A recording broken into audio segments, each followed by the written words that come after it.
A more terrible sight than these men, women, and children I do not think I've ever came across.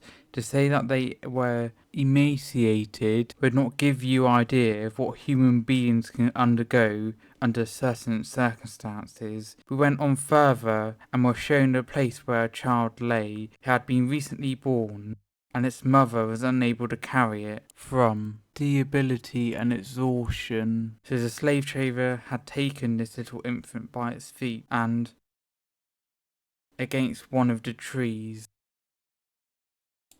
But before we start, if you find this topic interesting, then you should all read Simon Webb's book, The Forgotten Slave Trade, as much of the information for this video came from that book.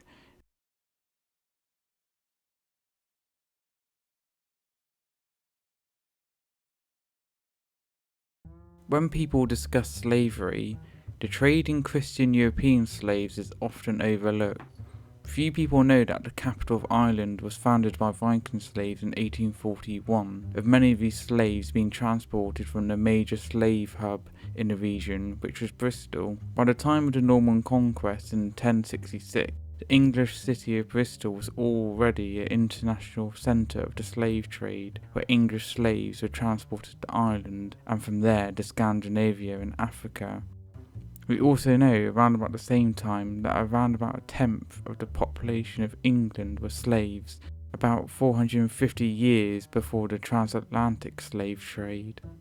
With the area we're talking about today being the hotspot for such activity, I wonder what could have caused that. Anyway, today we'll be looking at the Islamic slavers known as the Barbary pirates, which terrorised European settlements and merchant ships in Europe from the 16th century to the 19th, sacking cargo and enslaving those they found. As the name suggests, the Barbary pirates operated out of the Barbary coast. The Barbary States, which at the time were technically under the rule of the Ottoman Empire, were largely left to their own devices, as long as they answered any call for arms by the Ottoman Sultan. These regions were ruled by the Dey or Bey, on the Sultan's behalf, who would take 10% of the slaves which were captured as a tax. Sailing predominantly from the port cities of Algiers, Tunis and Tripoli, the heavily armoured ships of the Barbary pirates go to target Christian countries, of whom they believed to be at war with, attacking any shipping and settlements along the coast. But unlike most pirates who are only able to operate on a small scale, the Barbaries were able to form large fleets and take part in coordinated action due to the support of the Ottoman Empire. In fact, the Barbaries weren't just simple pirates, they are recognised as a legitimate fighting force of the Ottoman Empire. Much like the British Crown used privateers, like the Sir Francis Drake, to harass Spanish interests, so did the Ottomans use the Barbaries to harass Christian countries, and would fight on the Sultan's behalf in their military campaigns. For example, in 1544, the island of Ishna, located in the Gulf of Naples, was attacked, where 4,000 people were taken as slaves. In the same year, the island of Lipar, near the island of Sicily, was attacked, where 2,000 to 7,000 people were taken as slaves. Again in 1554, Vistil was attacked, with 5,000 people being beheaded and another 6,000 being enslaved. The best example that illustrates how the actions of the Barbary pirates were intertwined with that of the interests of the Ottoman Empire is the sacking of Gozo in 1551. Gozo is the island located right next to Malta. Now at the time, the Ottoman Empire was looking to expand its influence further into Europe. As their campaigns grew on land, so did they at sea. The Ottoman sites eventually reached Malta, as taking the island would show that they ruled the Mediterranean Sea. At the time though, Malta was under control of the Catholic Order of Knights, called the Knights Hospitaller, who had spent the last 2 decades building defences on the island. When the Ottomans arrived, with 10,000, their force was bolstered by one of the most famous Barbary pirates, who I'm not even going to attempt to pronounce his name, I'll just put it on the screen, who was known as the Sword of Islam. After discovering that Malta was too heavily fortified, they turned their attention to the nearby undefended island of Gozo, and after a short bombardment, the island fell. Before the defence failed, one of the defenders murdered his wife and his 2 children to spare them the suffering of becoming a slave. Every person on the island was enslaved, apart from 1 monk and 3 dozen people who were too old or weak to be efficient slaves. The 5,000 to 6,000 who were captured were taken to Tripoli to be sold off. It took about 150 years for the island's population to recover. The so-called piracy of the Barbaries wasn't just optimistic raids on merchant ships, but large-scale operations in direct collaboration with Ottoman forces. Just imagine the logistics of capturing and moving thousands of people hundreds of miles, but as we will see later, their raids would reach much further than the Mediterranean. The main source of income for the Barbary pirates was the ransoming of captured slaves. However, as Muslims, they were expected to follow the Islamic laws of slavery. According to these laws, there are only 2 acceptable ways for Muslims to acquire slaves, with the first being that if a child is born from 2 slaves, then it is deemed acceptable, or, more importantly to our topic, they couldn't be a Muslim. This meant that they would have to look elsewhere to acquire slaves, leading to Christian nations and settlements being targeted. When the Barbaries first appeared, they were originally confined to the Mediterranean Ocean and the surrounding countries. The threat of the Barbary slave raids on coastal towns led to some parts of the Spanish and Italian coast being abandoned after a number of raids, which saw many people being dragged off into slavery, where they would be sold in slave markets and face a horrific fate. Once captured, either from a raid on a coastal settlement or a ship that was boarded, they would be transported to a slave market in North Africa. From there they would be sold. Women would often be bought by wealthy men, be forced into their harems, to act as concubines to be a sign of their owner's wealth. For men, there was a multitude of different places they could have ended up. The men could end up being forced to slave away in mines, or shipbuilding, or labouring in another job, but the most horrific and most common fate for enslaved men was that of a galley. As the Europeans were beginning to embrace the use of sailboats, the Barbaries stuck to galley ships. These ships required a massive amount of manpower. Typically, a galley ship would have 50 oars, with each one needing 3 to 5 men to move. This backbreak involved propelling these large and heavy ships was commonly filled by slaves. It was not uncommon for there to be 250 slaves per galley. To avoid any chance of any escape attempts or slave rebellions, these men would be shackled in place, being unable to move or even stand up, and if they showed any signs of slacking, they would be punished by being beaten. They were often fed with rotten vegetables and fish remains. And since these men were shackled in place for 24 hours a day, this meant that they were forced to sleep sitting up the best they could, and relieve themselves where they were forced to sit.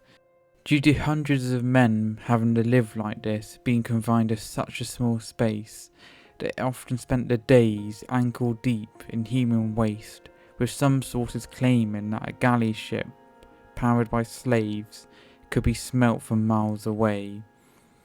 These people would suffer under these conditions for years at a time until one of 3 things happened to them. One being they died, or their ship was captured by a Christian nation, but this is very uncommon, or they just so happened to be lucky enough to have someone pay their ransom. As time went on, the Barbaries moved more towards ransoming slaves than selling them on the slave market, as there was no limit for what a loving family would be prepared to pay for the release of their spouse, son or daughter. There were also some groups who would attempt to raise money to buy the freedom of those who had been captured, with one such example being the Trinitarians, and others would send emissaries to the Barbary coast to negotiate the release of slaves, having some success.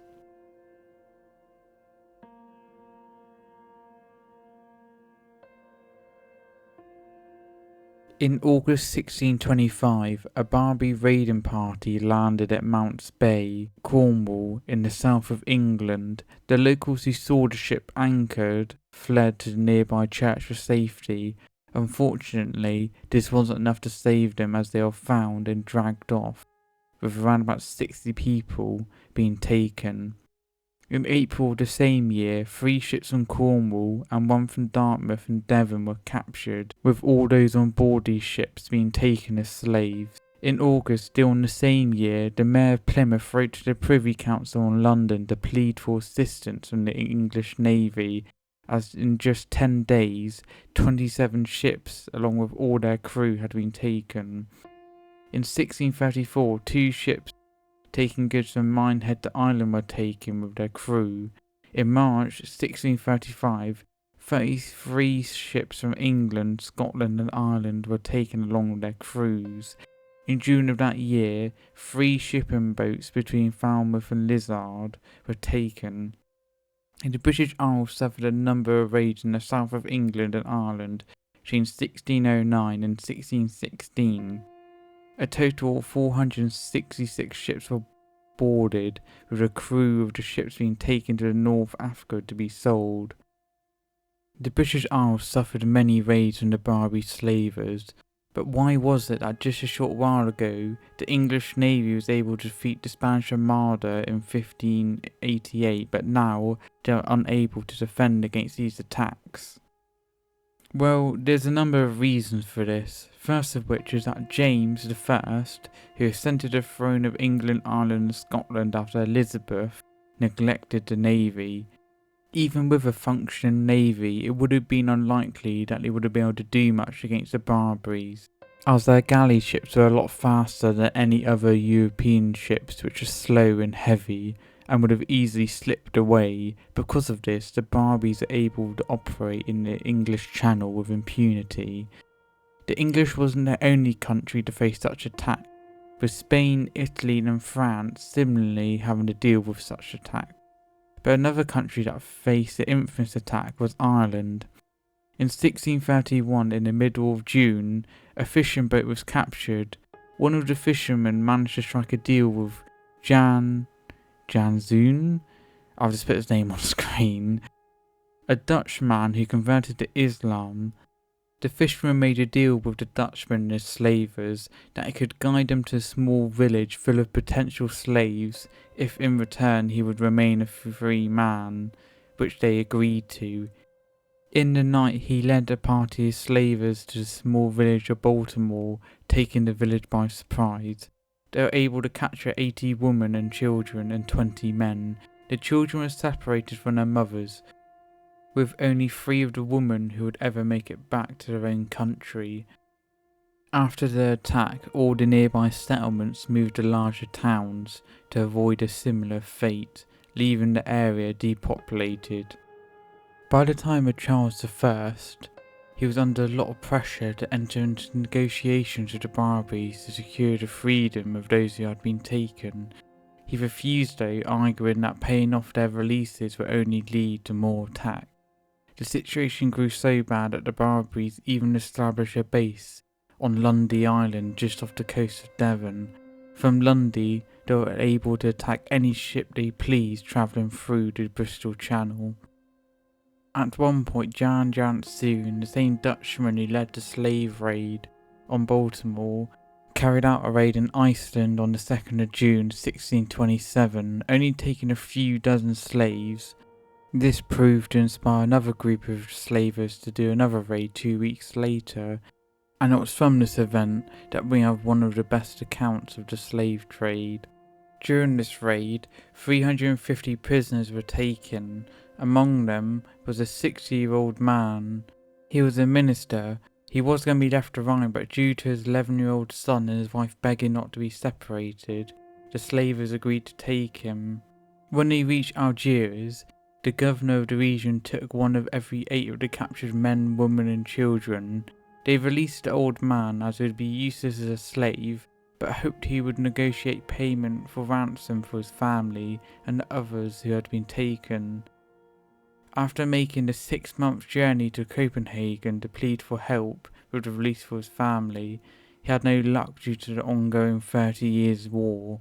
He was forced to return home alone until 10 years later his wife and child were released, along with some other slaves, due to agreement.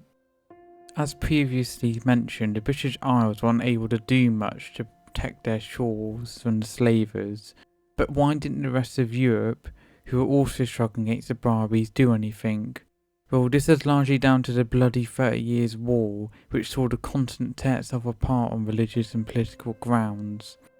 This meant for a time the Barbaries could operate without any chance of retaliation. To make matters worse, England broke out into a civil war, in part motivated by the actions of the Barbaries, as ports that had become increasingly frustrated that they were forced to spend large amounts of ship money, which was supposed to be spent on defending the English shores, done short to nothing. It was no surprise that when the Civil War erupted, almost all the ports in the country turned against the king, and it was from the conclusion of this conflict that England finally decided to do something about the Barbaries under the leadership of Oliver Cromwell.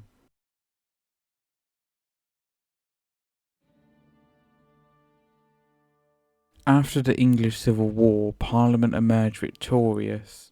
They chose to take the opposite approach to which King Charles did, whereas he continued to refuse to send any ransom money, but Parliament, through a number of laws which they passed, attempted to raise enough to buy the freedom of those who had been taken. All these laws had been passed during the ongoing Civil War. Now that the Civil War had finally ended, and England under the control of the Lord Protectorate, Oliver Cromwell, he decided to take decisive action against the Barbaries. Now, Cromwell was, let's say, an interesting person, and he was not a man to be trifled with. Say what you want about Cromwell, but what can't be denied is that in almost all the conflict he was involved in, he almost always came out on top. After the war, Cromwell began to expand and reform the navy. With this force, he planned to finally deal with the Barbaries. Cromwell had enough of this country's citizens being taken.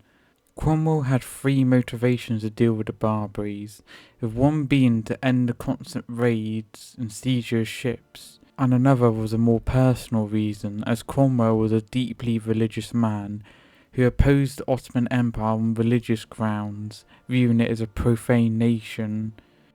And I'm sure any Irish people in the comments will explain how he viewed non-Protestant people. And the last reason was that Cromwell was viewed as an illegitimate leader by the rest of Europe, since he has executed a king and taken control of the country, and they were worried that their ideas might spread. If Cromwell was able to deal with the Barbaries in a decisive way, it would show the rest of the European countries that England was a power to be reckoned with and not to be interfered with. In 1655, Cromwell sent a fleet under the control of Robert Blake, who is also known as the father of the Royal Navy, to travel to the Barbary coast and to demand the freedom of the British slaves. When Blake arrived at the Barbary coast on the 8th of February, he found that most of the Barbary ships were docked in the harbours, preparing to join up with the main Ottoman fleet to take part in a naval battle over the Dardanelles. Shortly after arriving at the port city of Tunis with his 16 ships, Blake sent a letter to the Dey demanding the release of the slaves which had recently been taken. The Dey refused to this, but offered that they could negotiate about any future slaves they might be taken, but were unwilling to discuss anything about anyone who was currently a slave. Blake spent the next 6 months blockading the harbour until the 8th of March, where once again Blake sent another warning to the Dey, which was rejected as the Dey felt very confident about his position, as he had spent the past 6 months building up his defences and calling in troops from the surrounding regions to bolster his defence. After receiving a rejection, Blake left for Sicily, abandoning the blockade, where after enough time had passed for the Barbaries to be lulled into false security, believing the English truly had left, Blake returned to Port Fairy. I've put it on screen. Blake returned on the 3rd of March and began to bombard the Tunisian fort, and by 8 AM, every Barbary ship in the harbour was burning. Happy with their results at Fahina, whatever it's called, I'll put it on screen again, the English ships made their way to Algiers, where word of what they had done had spread. The Dey, wanting to avoid a similar outcome, agreed to negotiate a price for the English slaves. All of them ended up being released, as well as 40 Dutchmen. His other slaves were so desperate to escape, they began to swim out to the English ships where they were welcome aboard. The English expedition had been a great success, achieving their goals of freeing the English slaves and sending a clear message to the European powers that England was not to be trifled with. After this, an agreement was reached where England would pay a yearly tribute, and in exchange the Barbaries would leave English shipping and settlements alone. England had managed to do what the rest of the European powers had been struggling to do for the past few decades, and this action proved to be something of a trendsetter, as the English showed that it was perfectly feasible to bombard the Barbary coast into submission. After witnessing the success of the English fleet, the French wanted to replicate such an action to protect their own shipping. When the French ship was boarded and its crew taken as slaves, the French king ordered a retaliation to the attack, much like how the English did. The French decided to test a new toy on the Barbaries, which were giant mortars which were mounted on the ships. The French ships arrived in August 1682 to the city of Algiers. The ships carrying the mortars had to be chained together so they could be aimed properly. The rest of the European powers watched intently to see how effective such a weapon would be, and on August the 26th, once the range had been perfected, the French opened fire, devastating the city. Though this bombardment proved to be more effective than the English, it didn't stop French sailors from being taken as slaves, leading to yet another French bombardment in July 1683. With the Algiers being able to do nothing but watch as their city was destroyed, they decided to vent their anger out on any Frenchmen in the city. The French councillor, who was attempting to mediate between both sides, was captured, pushed into a barrel of a massive cannon called the Barbary Wars, I'll put it on screen, and fired it, with him inside, killing him. 22 other Frenchmen met a similar fate. This would also become something of a trendsetter, as when the French bombarded the Barbary States again 5 years later in 1688, the man who volunteered to replace the last councillor was also stuck into the same cannon and fired. After this, the cannon was given the nickname the Councillor.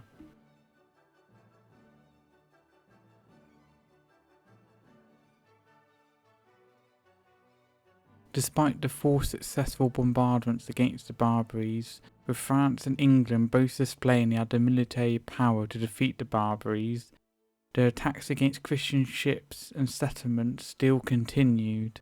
This was because it was deemed more cost effective to pay a yearly tribute rather than the costly military actions that rarely secured freedoms of those taken. Another reason was that the region lacked any natural resources, so there was little to gain from a costly invasion occupation. As well, the Barbaries became a useful tool for all the wealthy nations of Europe, such as the British, French, Spanish and Dutch.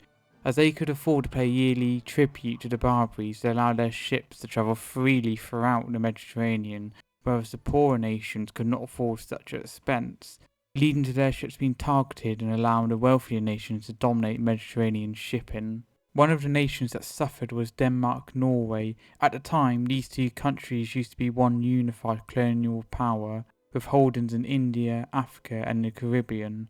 As their wealth continued to grow, the Barbaries began seizing Danish ships in 1708 and 1710, in hopes that they would pay a hefty ransom.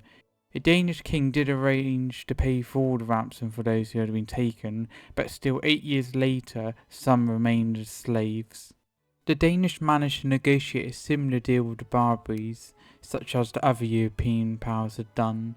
However, when a new Dey in Algiers took the position in 1766, he demanded an increase in annual payments and a personal gift to mark his ascension to his new position. The Danish refused, and as could be predicted, the Barbaries once again began capturing Danish ships. In response, the Danish sent a small fleet of ships to carry out a bombardment, much like the French and English did. The only problem was that the Barbaries had learnt their lesson from the last 4 bombardments and had developed their own mortars. This Danish expedition was fated to fail. Even before reaching Algiers, there was an outbreak of typhoid among the sailors, causing the death of hundreds of them. When the fleet eventually reached Algiers in 1770 and they began to shell the city, they were forced to flee due to the Algerian mortars being very effective. They were forced to leave some of their sailors behind, who were promptly sold into slavery. Following this, the Danish settled to blockade the city until the government eventually decided it would just be way cheaper to pay the increase in tribute rather than to continue the blockade.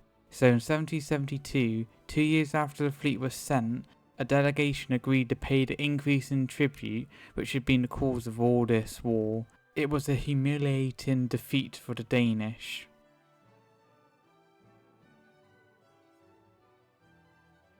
By this point, the Barbary pirates had been a nuisance for Europe for the better part of 200 years. The Spanish at this time were looking to expand into North Africa, and like the other European powers, Spain set its sights on bringing the end of the Barbary States permanently through invasion and subsequent occupation. For this, in July 1775, the Spanish got together 20,000 men, over 200 ships and heavy artillery. With such a large force, the Spain only bothered to pack enough food and water for one trip, being confident they can resupply once the landings had taken place.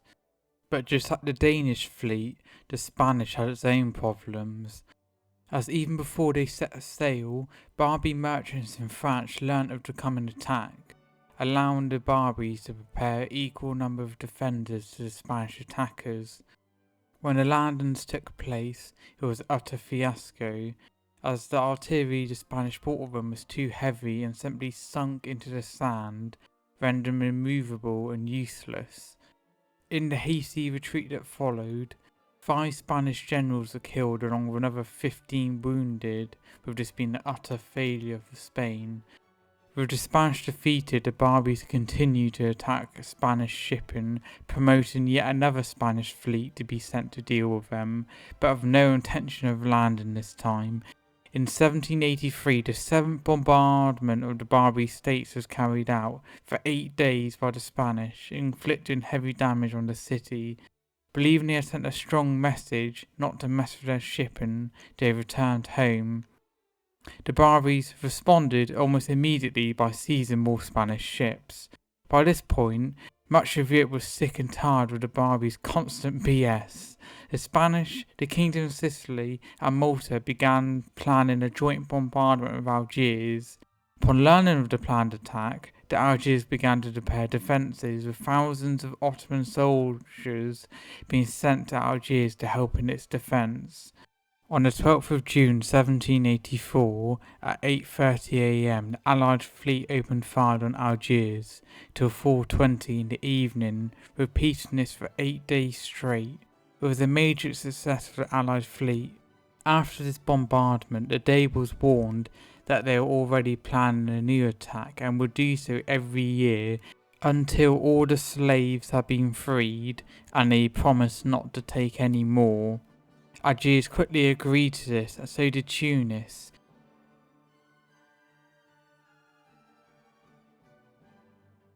For the next few years, the European powers continued to pay annual tribute to the Deys to avoid any ship seizures. This remained in status quo until the outbreak of the Napoleonic Wars. With Europe busy tearing itself apart again, the Barbaries decided to take advantage of the situation and resume their slave raids on settlements and ships. With no European country being able to spare the resources to deal with such issues, the Barbaries decided to focus their activities against the newly formed American Republic, considering them too weak to form any retaliation. On top of this, shortly after the American Revolution, Britain, being salty over the loss of their colony, informed the North African states that any American ships were no longer under their protection and were therefore fair game to be attacked, especially when an American ship was boarded by slavers from Morocco, which was independent from the Ottoman Empire but still engaged in the same trade. America would end up agreeing to pay $80,000 for the release of the slaves, to much of the protest by Thomas Jefferson. Rather than doing what Britain had done with showing their teeth and then negotiation from the position of strength, America made the same mistake as the Danish, sending a message to the other North African states that America would happily pay ransom without putting up a fight. Following their payment to Morocco, 2 American ships were captured by Barbary from Algiers, with their crew being enslaved, which was followed by a declaration of war by the Dey. Making the situation worse, after America had refused to join France in its war against Britain, France then demanded a payment of $50,000 and a loan of $10 million. Algiers would then take another 11 American ships, until America agreed to pay tribute. In total, America had to pay $642,000 in annual tributes of $21,000, and on top of that, Algiers would keep 4 of the ships which they had taken. Ultimately, though, only 85 men would be freed, as the rest had already died between 1785 and 1796. Shortly after this, Tunis and Tripoli would also demand payments of tribute, costing America an additional $160,000, along with expensive gifts such as a pair of pistols which were covered in diamonds and gold. By 1797, America had handed over $1.25 million to the Barbary States. At the time, the US's annual budget was only $6 million. By 1801, the situation was only getting worse, with Tripoli demanding more tribute, warning he would take action against US ships if more payments were not made. This was ignored by the newly elected President Thomas Jefferson, who had for the past decade been calling for the US to build a strong navy to deal with the Barbaries. Following the rejection of the demand, Tripoli responded by declaring war on the US. Bushore, I'll put on screen that I'd barely say that, of Tripoli was on something of a high, as he only recently before picking the fight with the US declared war on Sweden and took Swede slaves, which the Swedes immediately surrendered to. They believed America would do the same. Thomas Jefferson sent ships under the command of Captain Richard Dale, who was told to protect American shipping and to not approach any Barbaries for any agreements unless they approached him asking for a ceasefire. Not much happened during the 1801 expedition, apart from a few small naval battles, which resulted in decisive victories for America. Another expedition was sent in 1803 under command of Edward Preble, which had mixed results. When blockading the Tripoli harbour, the frigate Philadelphia ran aground, which was quickly overrun by men from the harbour, with the men on board being taken as bargaining chips during the blockade. Despite this poor start, Edward managed to turn it around, burning the Philadelphia and managing to sink a number of Tripoli ships. All this failed to deliver a decisive victory, however, with the year entering 1804, the third year of fighting. It looked increasingly likely that Tripoli would win by default. All he had to do was sit tight and wait for America to give up, especially given that each expedition had spent weeks crossing the Atlantic. To end the deadlock, Thomas Jefferson sent the former counselor to Tunisia, a man called William Eaton, to North Africa to find a way to end the war on Americans' terms. William eventually learnt that the current leader of Tripoli had a brother living in Egypt who had a stronger claim to the title. William eventually found a brother living in Alexandria and offered to help overthrow his brother on the condition that if this was successful, he would leave American shipping alone once he was installed as the leader of the region. Gathering a force of 500 men, they travelled to Tripoli. On the way, they had to travel through a town called Durham, which they also needed supplies from. William sent a message to the town asking for such, but was denied.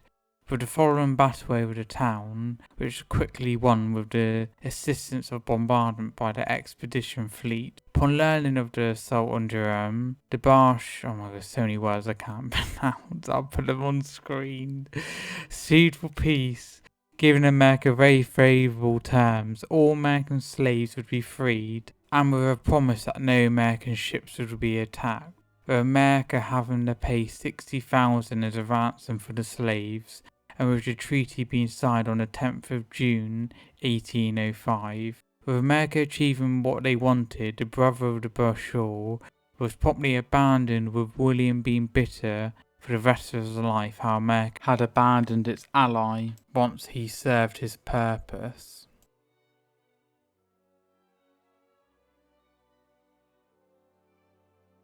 After this treaty was signed, the Barbaries chose to leave American shipping alone until the outbreak of the War of 1812 between America and Britain. Once again, Britain encouraged the Barbaries to begin to harass American shipping, with the Barbaries once again attacking American shipping.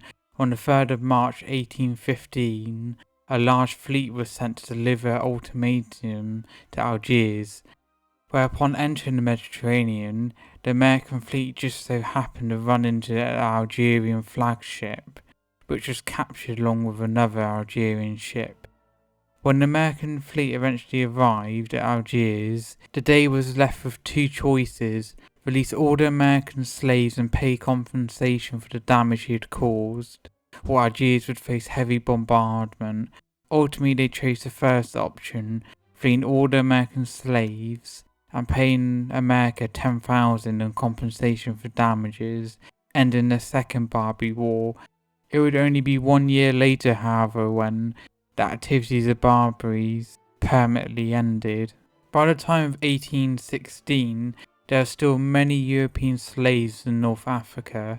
The Barbaries had avoided taking slaves from the powerful nations, instead focusing on fishermen from the Mediterranean islands such as Corsica. With the end of Napoleonic Wars and Europe finally at peace, it was decided that the Barbary pirates should be ended permanently. Britain sent Admiral Edward Pellew, backed by Royal Naval ships, to demand the release of all Christian slaves, and that there would be no more piracy in the Mediterranean. Tripoli and Tunis agreed immediately, with Algiers proving reluctant to agree, but eventually did. Believing they had achieved their goals, Edward returned to Britain, where upon leaving the Mediterranean, the Dey of Algiers slaughtered hundreds of Corsican, Sicilian and Sardinian slaves who they agreed to release, breaking the Treaty of Britain, after slaves were technically under British protection according to the treaty. Having the treaty broken in the most hideous way, Edward was immediately sent back to North Africa, not only with a number of Royal Naval ships, but also backed by Dutch ships, who had recently had their ships taken by some Algerian pirates. When the joint fleet arrived, they once again made a demand for the release of all the Christian slaves and a permanent end of seizure of ships and their crew. The Dey outright refused, hoping to negotiate a better deal.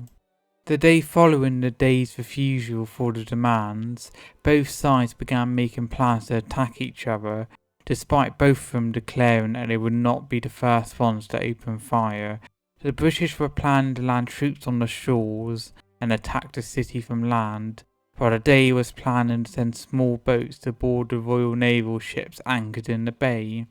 At 3:15 p.m, one of the Dey's boarding boats fired prematurely, not only alerting the British ships what was taking place, but giving Edward a perfect excuse to begin the bombardment of the city and to open fire on the approaching boarding ship. Though the Algiers did have some mortars, they had very limited firepower compared to that of the fleet. However, they still managed to inflict a high amount of casualties. In the morning, it was discovered that the fleet had lost 128 men and around 700 had been injured, with 16% of the fleet's men being killed or wounded. Despite these losses, they managed to reduce the Algerian fleet to ruins and destroyed many of their defences. costing the British almost all of their gunpowder, using 118 tons. The fleet was in no position to continue their bombardment. However, the day was completely oblivious to the situation of the fleet, so when Edward sent a letter on the 28th of August threatening further bombardment if their demands were not met, the Dey accepted what he had rejected only 48 hours earlier. Over 1,000 slaves were freed, and the Dey handed over all ransom payments he had received that year, totaling 80,000. It was the bombardment of 1816 that finally ended the taken and enslavement of Europeans by the Barbaries. This forced the Barbaries to look elsewhere to fill the demands for slaves, turning to Africa. The Barbaries had been taking slaves too from Africa, the same time they had been raiding the coastlines of Europe. Though the British began patrolling the western coast of Africa, preventing any transport of slaves to the New World and elsewhere, on the other side of the continent it was a different story. The Barbaries continued to transport slaves up from Sudan, up the River Nile to be sold in Egypt along with ivory, as well as African slaves. The slaves would be used to transport the heavy elephant tusks. The Barbaries had also set up settlements along the eastern coast of Africa, which were major trading hubs for slaves, especially since Europe was off limits for any slave raiding.